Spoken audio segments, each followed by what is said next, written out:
Hello everyone, welcome back in our channel. दोस्तों, आप सभी का स्वागत है। मैं हूं कपिल। तो दोस्तों, आज हम इस वीडियो में प्रैक्टिस सेट 12 को कंप्लीट करेंगे। ओके, इससे पहले मैंने प्रैक्टिस सेट 11 तक का जो वीडियो मैंने पहले ही अपलोड कर दिया है। हम UP triple S C PET exam को लेकर आपको 5 क्वेश्चंस की वीडियो प्रोवाइड करा रहे हैं, जो कि आपके मैथ के टॉपिक से लिए हुए हैं। ठीक है, मैथ सब्जेक्ट से हमने लिए हुए हैं। ओके, चाहे आपका UP triple S C PET exam हो या फिर यूपी ट्रिपल एस सी से अदर कोई भी एग्जाम होता है, तो बिलीव करिए काफ़ी हेल्पफुल रहेगा ये जो हम मैथ की प्रैक्टिस सीरीज आपको जो करा रहे हैं। ओके, मोस्टली आपका मैथ का जो सिलेबस रहता है सिमिलर यही रहता है, थोड़ा बहुत चेंज होता है। ओके, पैट के अलावा अदर किसी भी एग्जाम में अगर आपके टॉपिक रहते हैं तो बिलीव करिए काफ़ी हेल्पफुल रहेगा। तो चलिए शुरू करते हैं अपना सेशन। तो दोस्तों, उससे पहले अगर आप चैनल पर नहीं हो तो प्लीज़ चैनल को सब्सक्राइब कर लीजिए। अगर आपको वीडियो पसंद आए तो प्लीज़ लाइक शेयर जरूर करिएगा। ओके, मैंने इस वीडियो में 10 क्वेश्चन लिए हुए। इससे पहले मैं 5 क्वेश्चन आपको प्रोवाइड करा रहा था, लेकिन ज़्यादा से ज़्यादा जितने क्वेश्चन हम रिवीजन कर सकते हैं एग्जाम से पहले उतना ही अच्छा होगा। बिकॉज हम सबको पता है जो आपका एग्ज़ाम है 15 और 16 अक्टूबर को है। तो मैंने क्वेश्चन को ऑलरेडी यहाँ पे सॉल्व कर लिया, जिससे कि टाइम वेस्ट ज़्यादा ना हो। आप समझते हुए चलिएगा, अच्छी तरीके से मैं एक्सप्लेन करूँगा। ओके, तो पहला क्वेश्चन दोस्तों आपको दिखाई दे रहा है। ये क्वेश्चन है, यदि √2 का पावर x इजिकल टू 256 है तो आपको x का मान बताना है क्या होगा। ओके, नाउ तो देखो, हम जब रूट को रिमूव करते हैं तो इसकी पावर हम 1/2 लिख सकते हैं। आई होप आप सभी लोगों को इतना तो पता ही होगा, पता होना भी चाहिए। 2 का पावर x 1/2 एंड 256 आपका होता है 2 की पावर 8। एंड पावर के ऊपर पावर जो मल्टीप्लाई कर लेते हैं जैसा कि आप लोगों को पता ही होगा, तो 2 का पावर x/2 इजिकल टू 2 की पावर 8। अब क्या आपका यहाँ पे बेस है जो सेम हो चुका है, राइट। बेस सेम होता है तो हम पावर को कंपेयर कर लेते हैं। तो x/2 इजिकल टू 8, तो क्रॉस मल्टीपल करने के बाद आपको मिलेगा x इजिकल टू 16। यानी कि जो आपका ऑप्शन है वो यहाँ पे वी करेक्ट हो गया। ओके, आई होप आपको समझ आ गया होगा। तो बढ़ते हैं अगले क्वेश्चन की तरफ, क्वेश्चन नंबर 2। तो क्वेश्चन नंबर 2 दोस्तों आपका है 0.3 के ऊपर बार का साइन लगा हुआ है, 0.6 के ऊपर बार का साइन प्लस 0.7 के ऊपर साइन लगा हुआ है एंड 0.8 के ऊपर बार का साइन है। तो आपको मान बताना है। ठीक है, देखो एक सिंपल सा कॉन्सेप्ट है, आपको पता होना चाहिए। बार का साइन जितने डिजिट के ऊपर होता है उतने ही 9 आपके डिनोमिनेटर में आ जाते हैं। यानी कि मैं अगर एग्जांपल देके आपको बताऊं, अगर लिखा होता 0.14 के ऊपर वार, तो वी विल राइट, हम लिखते हैं इसको क्या, 14/99। ओके, जितने डिजिट के ऊपर वार का साइन होता है उतने ही 9 आपके डिनोमिनेटर में आ जाते हैं। ठीक है, अब अपने क्वेश्चन को देखो, आपके क्वेश्चन में क्या दे रखा है। इस क्वेश्चन में सिंगल डिजिट के ऊपर बार का साइन है, तो हम लिखेंगे 3/9, 6/9, 7/9 एंड 8/9। प्लस का साइन सबके साथ चल रहा था। अब यहाँ से अब बची आपकी सिंपल सी कैलकुलेशन। ठीक है, डिनोमिनेटर आपका सेम है, तो करना क्या आपको, सारे न्यूमरेटर ऐड कर लीजिए। ऐड करने के बाद आपको मिलेगा 24। 24/9 आ गया। ओके, इसे हम सिंपलेस्ट फॉर्म में ब्रेक करेंगे। 3 से 3 8 जा 24 एंड 3 3 जा 9। ओके, वैसे तो आपका ऑप्शन में 8/3 मैच कर गया है। अदरवाइज क्वेश्चन में 8/3 नहीं होता और होल में गिवन होता तो क्या करते आप, 3 से इसको डिवाइड कर देते, 3 2 जा 6 और 6 और 2 8। ओके, होल में होता तो आपका करेक्ट आंसर होता 2 होल 2/3। ओके, उम्मीद करता हूँ आपको समझ आ गया होगा। तो बढ़ते हैं अगले क्वेश्चन की तरफ, क्वेश्चन नंबर 3। तो क्वेश्चन नंबर 3 फ्रेंड्स आपका है, एक पुस्तक में एक पुस्तक के मूल्य में पहले तो 10% की वृद्धि कर देते हैं। ओके, फिर क्या किया गया, आगे 5% की फिर से कमी कर दी गई उसमें, तो उसके मूल्य में कुल कितने प्रतिशत की वृद्धि या फिर कमी हुई, ये आपको बताना। ओके, काफ़ी इंपॉर्टेंट क्वेश्चन है। जैसा मैंने बताया था, मैंने ये सॉल्व कर रखे हैं, आप इनके स्क्रीनशॉट ले सकते हो और अपनी नोट्स को बना सकते हो। ओके, बिकॉज अच्छे क्वेश्चंस कराए जा रहे हैं, अच्छे अच्छे क्वेश्चन प्रोवाइड कराए जा रहे हैं। मेरी कोशिश यही है कि हर एक टॉपिक से एक नई क्वेश्चन आपका हो। और आपने आई होप लास्ट ईयर जो पैट का एग्जाम हुआ था आप सभी लोगों ने देख ही लिया होगा लेवल क्या रहता है क्वेश्चन का। ओके, अगर आप लोगों ने नहीं देखा तो आप हमारे प्लेलिस्ट में जाके चेक कर सकते हो, वीडियो डली हुई है।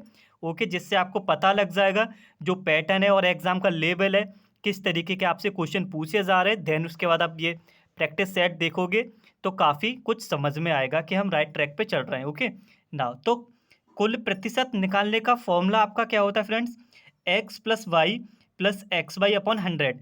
एक्स और वाई आपके परसेंटेज होते हैं जो क्वेश्चन में गिवन होते हैं, वृद्धि और कमी वाले। ठीक है, आपको याद रखना है, अगर वृद्धि हो रही है तो प्लस में ही नंबर लिखना है, अगर कमी हो रही है तो विद माइनस के साइन के लिखना है। ठीक है, 10 की वृद्धि हो रही थी 10 आ गया, 5% की कमी हो रही थी -5।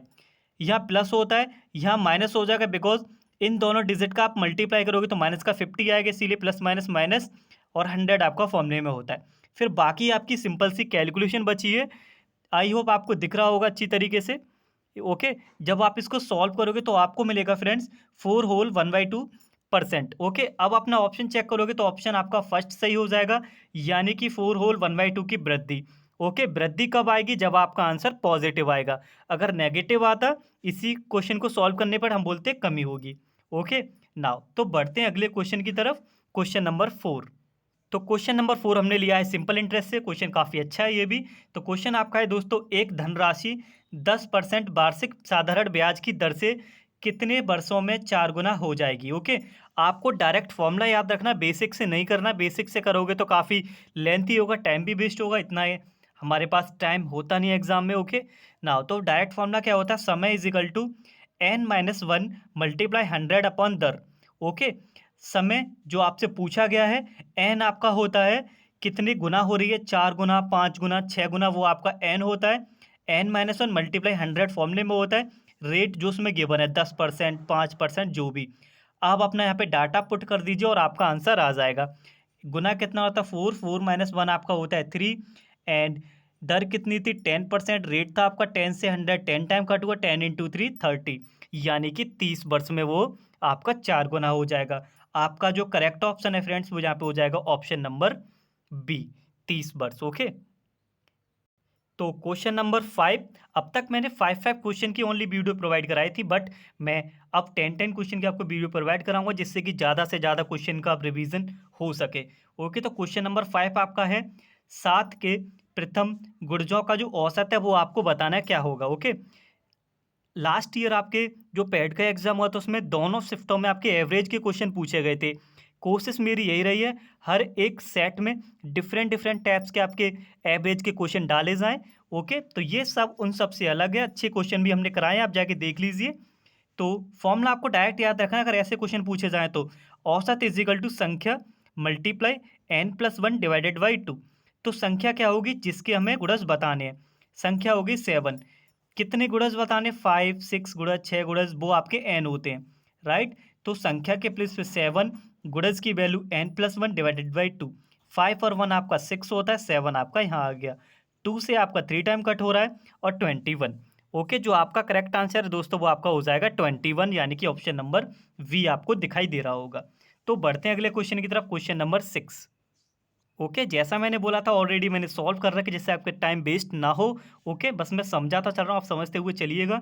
तो क्वेश्चन आपका है, वर्गमूल से हमने लिया है √0.49 अपॉन 0.25 प्लस √0.81 अपॉन 0.36 किसके बराबर होगा? ओके, नाउ सेम प्लेस पे जब आपके डेसिमल होते हैं वो रिमूव हो जाते हैं। आई होप आप सभी लोगों को पता होगा। तो आपका रह जाएगा स्क्वायर रूट में 49 अपॉन 25।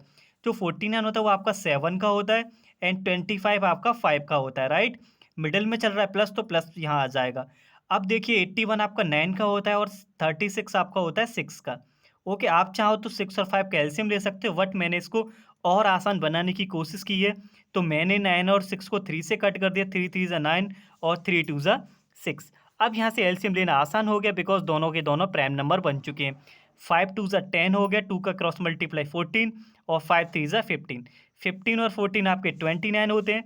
29 डिवाइडेड बाई 10, जब आप इसको ओके मिक्स फ्रैक्शन में चेंज करोगे तो आपका आएगा 2 होल 9 अपॉन 10। ओके, अगर ऑप्शन में डायरेक्ट आपका 29 अपॉन 10 है तो वेरी गुड, तो आपको होल फ्रैक्शन में चेंज करने की जरूरत नहीं है मिक्स में, ठीक है। अब बट ऑप्शन में 29 अपॉन 10 है ही नहीं, तो आपको अब कन्वर्ट करना ही पड़ेगा। तो 2 होल 9 अपॉन 10 आपका ऑप्शन नंबर सी करेक्ट हो जाएगा। ओके, लास्ट ईयर जो आपका एग्जाम हुआ था ना, उसमें दोनों शिफ्टों में आपके दो दो क्वेश्चन पूछे गए थे स्क्वायर रूट से। अच्छी तरीके से करके जाइए। ओके, और सराउंडिंग इसके पढ़ते हुए जाइएगा। ओके, वैसे आपको ज़रूरत नहीं पड़ेगी, आप प्रैक्टिस सेट देखते रहिए, काफ़ी कुछ कवर किया हुआ है हमने। तो क्वेश्चन नंबर 7 की तरफ बढ़ते हैं। तो क्वेश्चन नंबर 7 फ्रेंड्स आपका है, 14 का स्क्वायर माइनस 4 का स्क्वायर अपॉन 18 का स्क्वायर माइनस 3 का स्क्वायर का मान क्या होगा? ओके, अगर आपको 14 का स्क्वायर याद है, 18 का स्क्वायर याद है, तो वेरी गुड, कुछ नहीं करना, डायरेक्ट आप 4 का स्क्वायर 3 का स्क्वायर माइनस कर दो। ओके, अगर आप मल्टीप्लाई करने बैठोगे तो आपका काफ़ी टाइम वेस्ट होने वाला है। तो आपको डायरेक्ट आपको यहाँ पे आइडेंटिटी यूज़ करना है। ए स्क्वायर माइनस बी स्क्वायर वाला मैंने यहाँ पे लिख रखा, अगर आपको आता है तो अच्छी बात है, नहीं आता तो आप याद कर लीजिए। A square minus B square आपका होता है A minus B and A plus B. इसी आइडेंटिटी को फॉलो करते हुए मैंने इसको लिखा है 14 plus 4 and 14 minus 4। Similarly 18 plus 3 and 18 minus 3, 14 plus 4 आपका 18 होता है एंड 14 माइनस 4 आपका 10 होता है एंड 18 प्लस 3 आपका 21 एंड 18 माइनस 3 15। फिर आपकी सिंपल सी कैलकुलेशन, आई होप इतना तो आप सभी लोगों को आता ही होगा, राइट। तो 4/7 आपका यहाँ पे करेक्ट आंसर हो जाएगा, यानी कि ऑप्शन नंबर बी। तो बढ़ते हैं अगले क्वेश्चन की तरफ, क्वेश्चन नंबर 8। तो क्वेश्चन नंबर 8 आपका है, वो संख्या आपको ज्ञात करनी है जिसके अंकों का गुणनफल उसके अंकों के योग से दोगुना होता है, ठीक है। कुछ क्वेश्चन आपके डायरेक्टली ऑब्जेक्टिव से लग जाते हैं, जहाँ पे आपको ज़्यादा सा कोई भी कैलकुलेशन करने की ज़रूरत ही नहीं पड़ती। ये क्वेश्चन उन्हीं में से एक क्वेश्चन है। तो क्वेश्चन में बोला गया है इन चारों में से वो आपको संख्या बतानी है जिसके अंकों का गुणनफल उसके अंकों के योगफल से दुगना है। पहले क्या किया मैंने, इनका योगफल निकाल लिया। 8 और 1 9, 2 और 2 4, 3 और 6 9, 4 और 5 9। अब साथ साथ मैंने गुणनफल भी निकाल लिया। 8 1 जा 8, 2 2 जा 4, 3 6 जा 18 एंड 4 5 जा 20। ओके, अब क्वेश्चन पे चलते हैं। उसने बोला था जब आप गुणनफल निकालोगे, गुणनफल आपने निकाल रखा है, उसके योगफल का दुगना होना चाहिए, ठीक है। 6 और 3 9, तो 6 और 3 9 योग हो गया और योग का डबल गुणनफल 18, यानी कि जो आपका करेक्ट ऑप्शन है वो आपका सी हो गया। ओके, अगर कोई भी आपको डाउट है तो प्लीज़ वीडियो को वापस आप दोबारा से स्टार्ट करके देख सकते हो और बेहतर आपको समझ आएगा। ओके, नाउ बढ़ते हैं अगले क्वेश्चन की तरफ, क्वेश्चन नंबर 9। क्वेश्चन नंबर 9 आपका है, 9 और 4 का मध्य अनुपात क्या होगा। पहले आप सॉल्यूशन को अच्छी तरीके से देख लीजिए, फिर मैं आपको डिटेल में आगे समझाता हूं। तो क्वेश्चन नंबर 10 को भी मैं आपको दिखा दे रहा हूं। ओके, क्वेश्चन नंबर 10 आपका फ्रेंड्स है, मोहन की आय रोहन की आय से 20% अधिक है, तो रोहन की आय मोहन की आय से कितने प्रतिशत कम है। तो ऐसे फॉर्मूलो क्वेश्चन को करने के लिए डायरेक्ट आपको फॉर्मूला याद रखना है, 100 multiply x upon 100 plus minus x.